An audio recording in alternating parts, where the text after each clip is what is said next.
মানে যেভাবে অর্গানাইজ হয়েছে সেই সময় আমরা নিজেরাও কিন্তু দিল্লিতে ছিলাম এবং কারা বলবে আমরা কেউ জানতামও না প্রথম, এবং বক্তা হিসাবে ইনক্লুডিং আমার নামও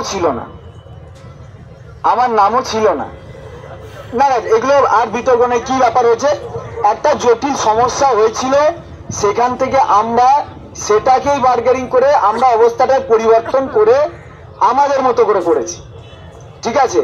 এবং আমাদের দাবি প্রকাশের ক্ষেত্রে এটা নিশ্চয় নয় যে দাবি আমরা বলেছি বা প্রতিষ্ঠা করেছি তাতে আমাদের কোনো জায়গায় বেনিফিটের সমস্যার জন্য আমরা বলেছি। যেগুলো দাবি আমরা বলেছি সবগুলোই মানে সমসাময়িক যে অবস্থায় আমরা আছি সে অবস্থার বাইরে গিয়ে আমরা কিন্তু বলিনি। আর এই দাবির বাইরে এই সময় আর কোনো দাবি হতেই পারে না, কারণ অনেক আলোচনা পরে এই দাবি করেছি।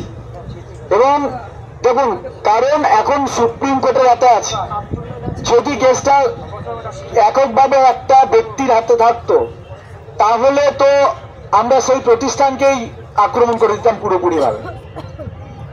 এবার সুপ্রিম কোর্ট রিভিউ পিটিশনের ক্ষেত্রে যে ফাঁকগুলো থাকে, রিভিউ পিটিশনটা খুব জটিল, সেই খুব নিখুঁত ভাবে এবং খুব পিন পয়েন্টে রিভিউ করার ক্ষেত্রে যে আমাদের যে মেরিটগুলো থাকে সেগুলো বের করতে হয় এবং সেই মেরিটের উপরে বেস করে করতে হয়।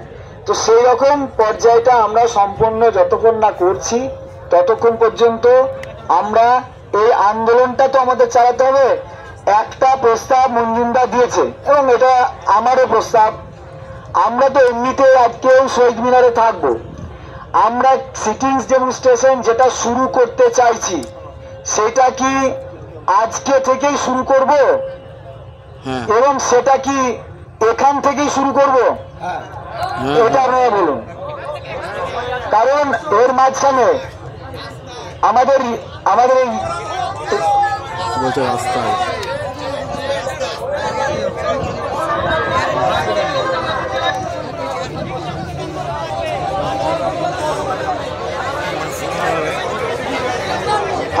আচ্ছা আচ্ছা শুনুন বলুন, আমার দুটো প্রস্তাব আছে এই সময়, শুনুন ভালো করে শুনুন। আমি বলি, আমাদের আছে অনেকগুলো অপশন আমরা রেডি রেখেছি। একটা রেল অবরোধ, এনএসসি অবরোধ, আমরা এগুলো করবই, কিন্তু আমাদেরকে ঠিক আছে এটাই হবে আর কিছু না। কিন্তু সিটিং এর কথা আমরা কেন বলছি এটা ভালো করে বুঝুন, কারণ আমাদেরকে 12,000 10,000 ওকালতনামা সাইন এবং এফিডেভিট করাতে হবে, সেই কাজটাও কিন্তু আমাদের করাতে হবে। সেই জন্য আমাদের একটা অবস্থান রেখে তারপরে আমাদের অন্য কাজগুলোকে করতে হবে, সেই জন্য এই প্রস্তাবটা দেওয়া হচ্ছে। তা নাহলে আমরা রাস্তায় যখন ওই মানে ক্লাইম্যাক্সের আন্দোলনগুলো শুরু করব তাহলে কিন্তু আমরা নির্দিষ্ট সময় রিভিউ পিটিশনটা ফাইল করতে পারবো না।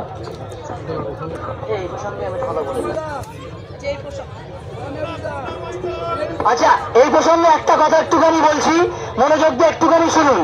প্রথম কথা, আমরা এখানে যারা বসেছি তারা প্রত্যেকেই জানি যে এই সরকারের দোষেই আমাদের চাকরি গেছে, এই সরকারকেই চাপ দিয়ে আমাদের এই চাকরি আদায় করতে হবে। যা দুর্নীতি করেছে, যা করেছে তার প্রতিকার সংশোধন এই সরকারকেই করতে হবে। সরকার বলেছে আজকে তারা প্রতিকারের ব্যবস্থা করবে, কিন্তু তাদের উপরে আমাদের কিন্তু পুরোপুরি ভরসা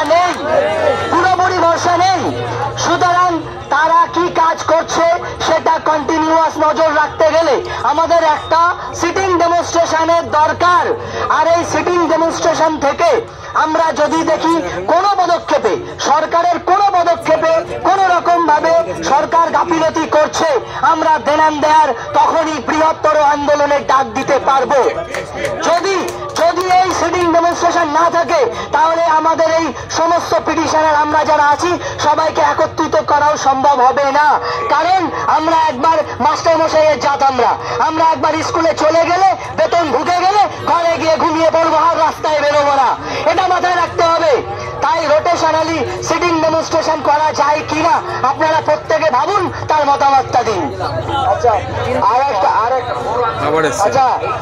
একটা অপশনের কথা বলুন, আরো একটা অপশনের কথা এসছে, সেটা হচ্ছে আমরা যখন বড় কোনো এক্সারসাইজে যাওয়ার আগে আমাদের একটা ওয়ার্ম আপ করতে হয়।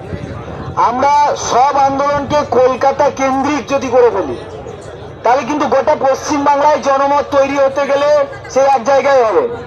আমরা যদি মনে করি আগে জেলায় জেলায় একটা কার্যকলাপ করে এসে তারপরে এই কাজটা করবো, এটা তো আমরা করতেই পারি। তারপরে আমরা একটা ডেট ঠিক করলাম, এটাও কি করা যায়?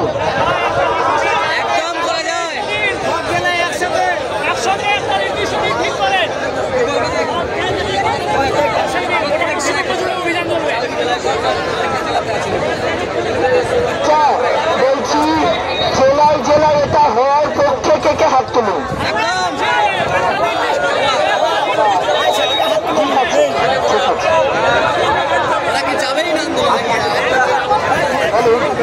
আমি শিলিগুড়ি থেকে এসেছি, একটা কথা বলি, একটু বলি, আমি শিলিগুড়ি থেকে এসেছি। আমরা যদি এই আন্দোলনটাকে সর্বস্তরে ছড়িয়ে দিতে চাই তাহলে জেলার আন্দোলনটা খুব গুরুত্বপূর্ণ। কারণ আমরা শিলিগুড়ি, আলিপুরদুয়ার, কোচবিহার এবং উত্তর দিনাজপুর আমরা এত দূর আসা আমাদের খুব পসিবল হবে না। তাই আমরা চাই উত্তরবঙ্গের শিলিগুড়িতে আমরা একটা অনুষ্ঠান করতে চাই। শিলিগুড়ি থেকে যারা এসেছেন উত্তরবঙ্গ থেকে আপনারা রাজি আছেন? এবং জেলায় জেলায় আমরা করবো। শিলিগুড়িতে আমাদের কাছে একটা প্রস্তাব এসেছে, পুরনো যারা আমাদের সহশিক্ষক যারা রয়েছেন ওনারা আমাদেরকে সহযোগিতা করার জন্য বলছেন যে আপনাদের মঞ্চে আমরাও যাব।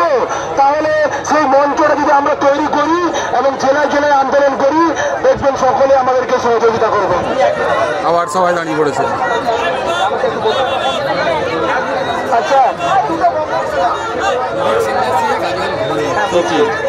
ব্যাপারটা হচ্ছে একটা জিনিস আমি বলি, দেখুন ধর্ণা অবস্থান, রেল অবরোধ, ধর্ণা অবস্থান, রাস্তা অবরোধ এইসব হবে।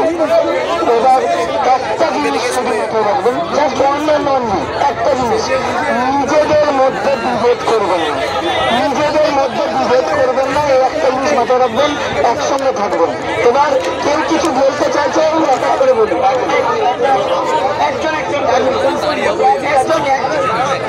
হ্যালো, আমার সম্মানীয় সকল শিক্ষক শিক্ষিকা এবং শিক্ষাকর্মী, আমি তিনটে জিনিস বলবো নেতৃত্বকে। তিনটে দাবি। প্রথম দাবি, যিনারা নেতৃত্ব দিচ্ছেন, খুব ভালো নেতৃত্ব দিচ্ছেন, আমি চাইছি নেতৃত্ব সংখ্যাটা, অ্যাডমিন প্যানেলটা বাড়ানো হোক। 2 নম্বর কথা, দীর্ঘ আন্দোলনের ক্ষেত্রে আমার অভিজ্ঞতা, দীর্ঘ আন্দোলনের ক্ষেত্রে এই সরকার বিভিন্ন রকম ভাবে প্রলোভন দেবে। আমরা আমাদের 19,000 যোগ্য প্রতিনিধি হচ্ছে এই দাদারা, কোন রকম ভাবে যদি অসৎ উপায় অবলম্বন হয়